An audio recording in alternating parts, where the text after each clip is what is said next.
की वजह से हो, बट 99.999999% है वो आप ही की वजह से। आपने अपने मन से बोल बारिश हो रही है आज खेलने जा रहे हैं सारे लोग, मैं भी जा रहा हूं, ठीक है, मूवी का प्लान बना है, ठीक है, ठीक है जी, बनाओ मूवी का प्लान।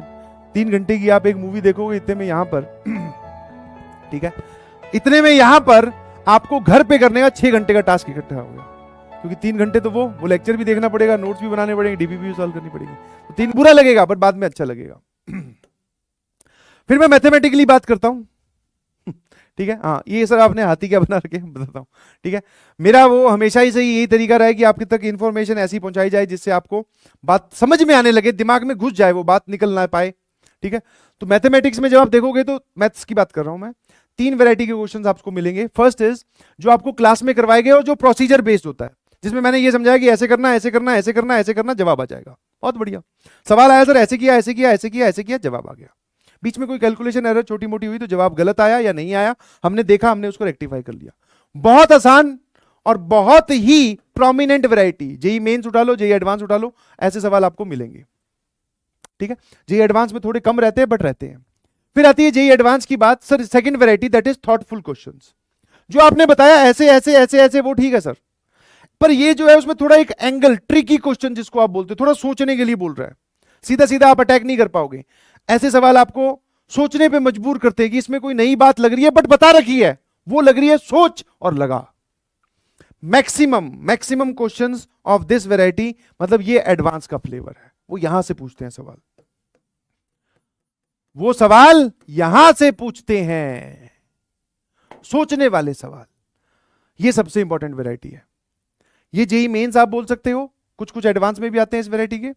और सर मैक्सिमम एडवांस वाले सोचने वाले सवाल, आपको पहले डराया जाएगा, सवाल डरा ही दिया, इतना भयंकर सवाल लिख के दिया है कि आप उसमें अटैक ही नहीं कर पा रहे हो। 4 लाइन में स्टेटमेंट है और बड़े बड़े ऑप्शंस हैं, बोले छोड़ो सर इससे कौन डरेगा, बट अगर उसको ध्यान से देखा जाए तो कुछ नहीं था, बोले उस सवाल में कुछ भी नहीं था, सोचने वाले।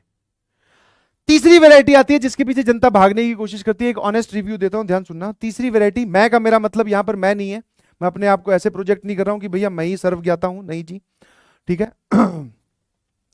मैं का मतलब है कि आपका जो टीचर पढ़ा रहे हैं, वो जो आपके सामने टीचर खड़े हैं, मैं मैथ्स की बात कर रहा हूं, ध्यान रखना, मैं सॉल्व करके दिखाऊंगा तभी होंगे। मतलब एक वैरायटी मैथ्स में ऐसी भी एग्जिस्ट करती है जो जेई एडवांस में बहुत कम, बहुत कम, यस समझ में। और अगर आएगा भी वो सवाल तो इसमें ध्यान से देखो, अगर आपने वो सवाल पहले से सॉल्व किया हुआ है तभी आप वो सवाल दोबारा से सॉल्व कर सकते हो, वरना नहीं कर पाओगे। सर कैसी बात कर रहे हो, ऐसी वैरायटी होती है जी, होती है, समझ पा रहे हो। तो ये होते हैं टफेस्ट क्वेश्चन। इसमें सोचने वाले में टफ कुछ नहीं है, हाँ लेंथी कैलकुलेशन हो सकती है, लेंथी तो यहां पर भी हो सकती है, तो ये दोनों चीजों में प्लस लेंथी जोड़ते तो वो आपको टफ लगने लगता है। ये वाले वो सवालों की बात कर रहा हूं जिनको अगर कोई सॉल्व करके आपको दिखाए कि ऐसे ऐसे करना था तब आप कर सकते हो, या फिर ऐसा ही फिर कोई मिलता जुलता सवाल आया तब आप कर सकते हो, अदरवाइज नहीं कर सकते, समझ में। तो मैं देखता हूं कि मैक्सिमम लोग, इस जनता इसके पीछे भाग रही है, भागने की जरूरत ही नहीं है। This is very few, 0.1%। सवाल आ भी जाता है तो हम उसको इग्नोर करेंगे, लास्ट में सॉल्व करेंगे पेपर में, ठीक है। और ऐसा नहीं है ऐसे नहीं बताए जाएंगे, बताए जाएंगे ड्यूरिंग द लेक्चर्स। तो ये 3 वैरायटी चल रही है, हमें इन दोनों पे काम करना है। और थॉटफुल वाले सवालों को सर हम कैसे अटैक कर सकते हैं, जब आप घर पे टाइम देते हो सवाल सॉल्व करने पर, इन क्वेश्चंस पे जब आप टाइम देते हो, इनको अच्छे से एनालाइज करते हो, नोट्स अच्छे से पढ़ते हो, बेसिक्स आपके कमजोर नहीं है, तब आप इन पे सोच पाते हो, ठीक है। और अगर मैं सब्जेक्ट वाइज बात करूं तो मैं इंपॉर्टेंट चैप्टर्स यहां नहीं डिस्कस कर रहा हूं, बिकॉज फिर वो ये कुछ लोग नेता बनना स्टार्ट हो जाएंगे, बोले सर इंपॉर्टेंट चैप्टर्स पहले करवा दो, नहीं जी। बट फिर भी अगर मैं बात करूं कि मैक्सिमम कवरेज किन का है, जब ये चैप्टर्स आपके स्टार्ट होंगे, coordinate geometry, vector 3D, AOD, calculus. Calculus के यहां पर मैंने छोटे छोटे बच्चे और दिखाए हैं, because integration, differential equation, differential calculus, बहुत सारी छोटे छोटे चैप्टर्स मिलकर कैलकुलस बनता है, फंक्शंस, ठीक है, हाँ एरिया अंडर द कर्व, और भी बहुत सारे हैं। ये तो ये 4 हाथी हैं जो मैथ्स का मैक्सिमम पोर्शन कवर करते हैं। इसके बाद में आप बोलो कि मैथ्स सिर्फ और सिर्फ 10 या 10 मार्क्स की बचती है, जिसमें अलजेब्रा आ जाती है, ठीक है, और वो बाकी चीजें आ जाती है जिसको आप बोलोगे statistics, height and distance, mathematical reasoning, वो वाले, ठीक है।